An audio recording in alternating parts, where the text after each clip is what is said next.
The Championship just never fails to amaze me. It is absolutely bonkers everything going on at the moment. We've seen Garry Monk being sacked by Birmingham City, Lee Bowyer doing a massive U-turn at Charlton Athletic, and just a lot to discuss in today's video. So what I thought we'd do for today is have a look at who are the current favourites for promotion and relegation with all the recent goings on. I thought I'd give my view on each club, how I think they're standard at the moment, and what chances they have going into next season. And as always, I'm very interested to know what you make of all the latest goings on. Before we do get into anything, we have to discuss the Garry Monk situation at Birmingham City. If I was a Birmingham fan, I would be absolutely outraged by how this has been dealt with. Monk was appointed at Birmingham in March 2018. He was coming into a side who had been battling relegation for the past few seasons. Financially, the club wasn't in a good position at all. In his first full season in charge, he had a lot of things to deal with, you know, players leaving the club. The wage structure looked to be all over the place. He had the transfer embargo to deal with, a points deduction as well. But somehow he still managed to galvanise that squad, get the fans back on side with the club and reconnect them really. Up until the points deduction last season, Birmingham were keeping up the pace with the top six. And given their financial situation, they were really defying all odds with how well they were doing last season. In my video where I was ranking how well I thought each manager did for last season, I put Garry Monk in the top 6 of that because I thought he did an absolutely stellar job at Birmingham. So the decision to let go of him is absolutely disgraceful. There's obviously been things going on behind the scenes at Birmingham that we probably don't know about at the moment. Maybe that will come out in the next few days or so. But surely this will put Birmingham on a downward trajectory now, you know. Birmingham were one of those sides who, coming into next season, I was thinking, you know, could even maybe be a little bit of a dark horse if they managed to keep hold of that core group of players, add a bit more quality here and there. With Garry Monk, I thought they were building in the right direction. I'm sure all the Birmingham fans would agree with that. But for the owners to completely rip that out, we may even be seeing some, you know, quite high-profile players being sold in the next few weeks as well. Birmingham are going down a dangerous path now. I think at the end of the day, it's going to be the fans who suffer from this the most. So Birmingham fans, let me know down below what are your thoughts on this whole situation. Honestly, I'm absolutely baffled by it. So taking into consideration all the recent goings on, some of the recent transfers as well, I thought we'd look at who are the favourites for relegation at this stage of the season. So as you can see on screen now, that is who the bookmakers currently have as the favourites to go down. It's Barnsley and Charlton who are currently the joint favourites to be relegated. After that, we then got Millwall, QPR and Wigan, and then there comes Birmingham City after this news of Garry Monk being sacked. And then to make up the rest in there, they got Blackburn Rovers, Hull City and Luton Town. I do find it quite interesting. Obviously, it is very early days, and to make a prediction about who's going up and who's going down at this stage would be quite foolish. And it's also worth remembering that Stoke City were by far the favourites to win the league last season, and I mean, we all know how that turned out. Obviously hasn't seen the bookmakers odds, has he?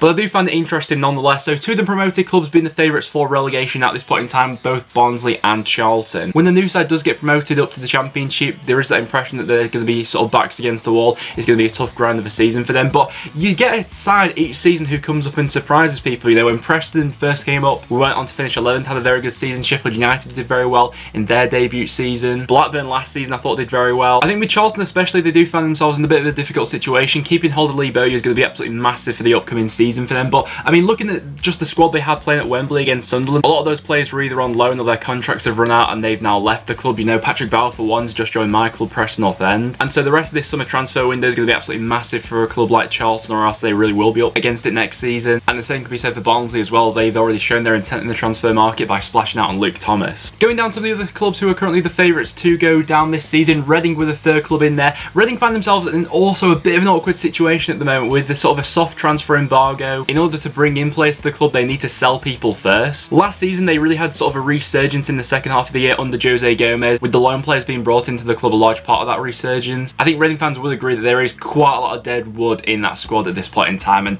that's something that they need to address this summer. It's quite an annoying situation because they do have a lot of promise with a manager as good as Jose Gomez, but if they've not got the right players around them, then they'll be in threat of relegation. Millwall came in after that. You can see why they're down there. You know, they're working on one of the smallest budgets in the league at the moment. Last season was a little bit inconsistent for them. They didn't have the best of times, but did manage to survive. They're a club who's in need of freshening up the squad a little bit. Jamal Lowe's been the player who's heavily been linked to them. However, lately I think that Leeds and West Brom are now also interested in the Portsmouth winger. QPR are normally thrown into this sort of bracket, but I've got to say under Mark Warburton so far, I think there's a little bit of promise going around QPR. They've not spent a lot of money, however, the signings they have brought in, I think they've been quite shrewd with that actually. Bringing in Kelly and Wallace from the Scottish League I think will be two solid signings for them, and bringing in Barbet on a free after his contract ran out at Brentford I think is an excellent bit of business by my QPR. Brentford fans, I'm sure, won't be too happy about, you know, Barbitt running his contract down and enjoying the direct rival. But a ball-playing centre-back just fits into the way that Mark Warburton likes to play, and I mean, that's a really underrated bit of business. There are a lot of clubs chasing Barbitt, and for QPR to get that done on a free, I think is an excellent bit of business from them. Wigan haven't been up to much in the transfer market so far. Obviously, they survived their first season back in the league. Last summer, they did splash out a little bit of money, you know, on transfer deadline day. They brought in Garner and Windass for quite a bit. It's still very early days, but they're a club who I feel like are in need of plugging up a few positions. With Birmingham, I've got absolutely no idea how this season's going to go now after sacking Garry Monk. I feel like it could be a really turbulent summer for them, and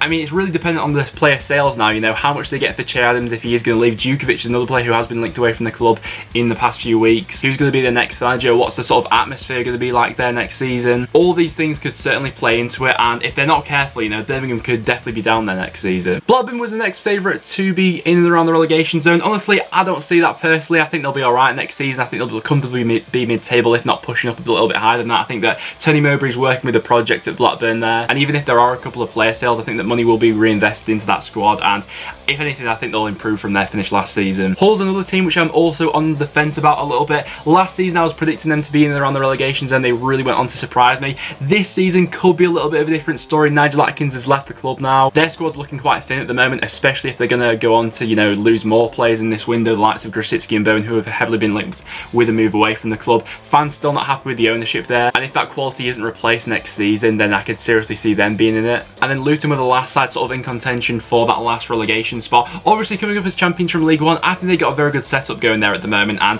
honestly, I'd be surprised if they went down. I thought they played some very good football last season. I'm interested to see how they do over this transfer window. At the moment, it's looking like James Justin may be off to the Premier League for quite a sizable fee, and if that does happen, then they'll have a lot more money to reinvest into the squad for the rest of the summer. So what I want to know from you guys is, at this early stage, who are your three favourites to be going down? And I will look at things in the opposite direction and look at the clubs who are currently the favourites to be promoted. So if we look at the favourites to be promoted at this stage, the top six at the moment are Leeds, Fulham, West Brom, Cardiff, Middlesbrough and Stoke City. So an interesting variety of sides in there. Below that we then got Huddersfield, Brentford, Derby, Sheffield Wednesday and Swansea. And then further below that we got Bristol City, Nottingham Forest and Preston North End. So at this point in time, the bookmakers are most fancying Leeds United. I would say that's a fair estimation with how last season went. You know, it was Bielsa's first season in English football, guided Leeds to third. Obviously they got beat in the playoff semi-final by Derby County, but I think Leeds are going to be up there again next season. I'd be very surprised if they finished outside of the top six. Seeing some of the players they are being linked to at the moment, if they manage to get a couple of those deals over the line, you know, someone like Helder Costa, Ryan Kent, they've been linked to quite a lot of high-profile loan deals, and especially if they do manage to keep hold of their key players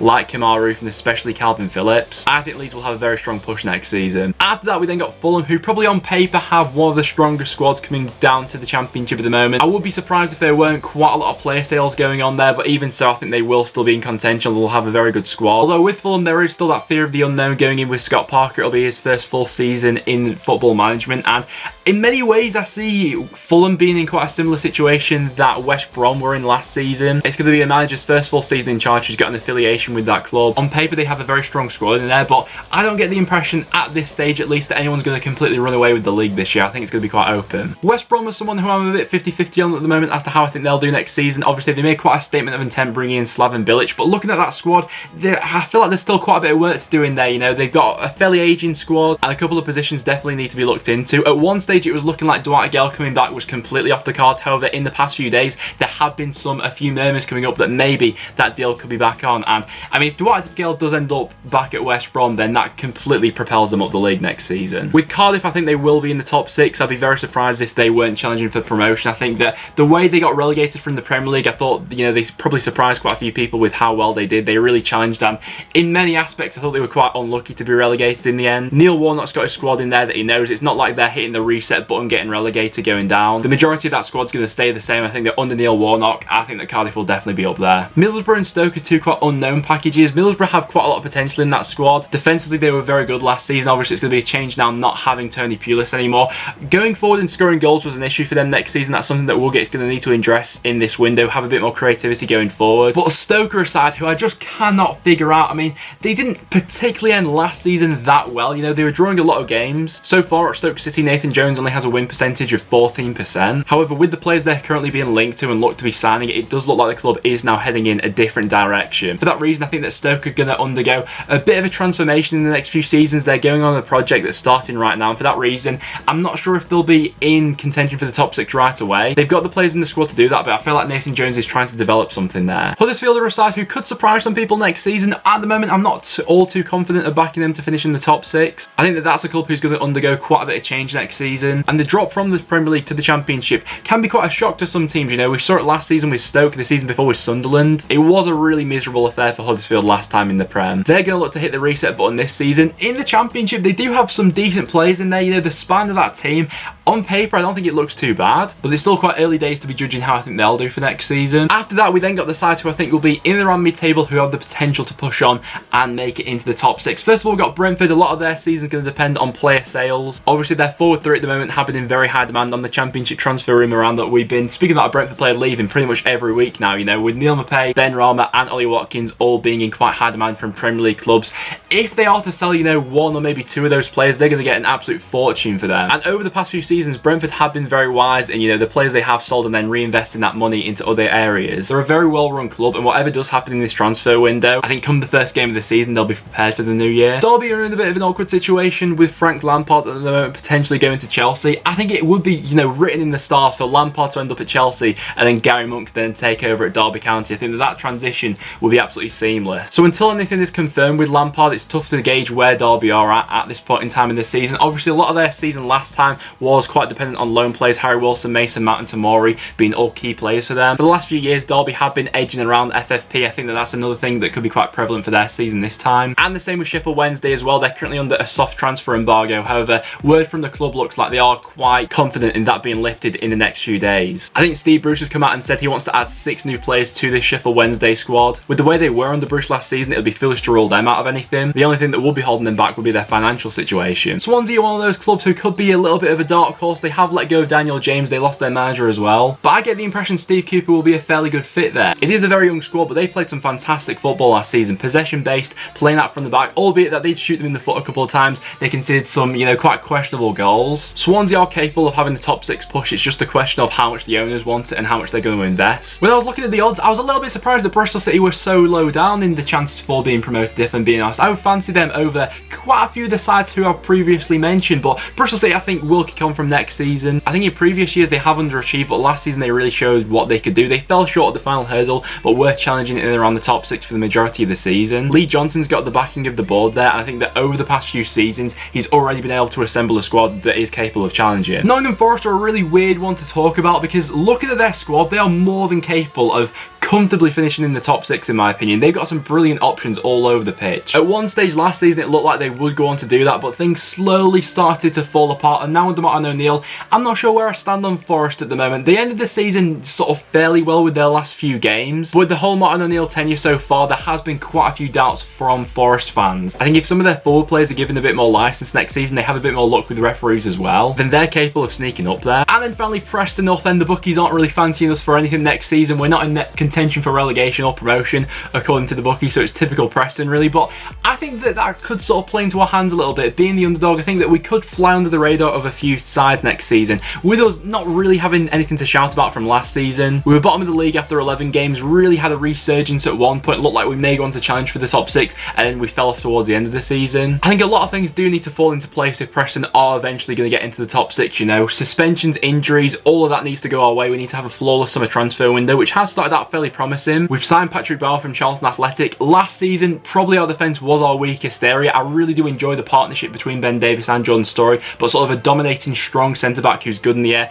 was someone who is needed to come in. I still think there's a lot of areas that we do need to address in this squad. Also, the situation with Callum Robinson, whether he'll stay or go. But I still maintain the fact that with this core group of players, they are capable of absolutely anything. It's a very young group of players that are constantly developing, constantly getting better and growing as a team. After Alex Neil signed his new contract towards the end of last season, season as well. I just hope he's been given assurances by the board that this could be our year. But guys, they were my thoughts on each championship club and what the bookmakers are thinking for either promotion or relegation. What I want to know from you guys is who are you fancying at this stage for the top 6 and the bottom 3? Also with your club in terms of transfers so far, have you been fairly impressed or has your club been quite slow to get any deals done so far? There's a lot of news currently going around the championship, so we have a lot of talking points to go through, but if you did go on to enjoy the video, make sure you leave a like. It is always massively appreciated. As well as that, make sure you subscribe for a bit of regular championship content. But apart from that, thanks for watching and I'll see you all in the next one.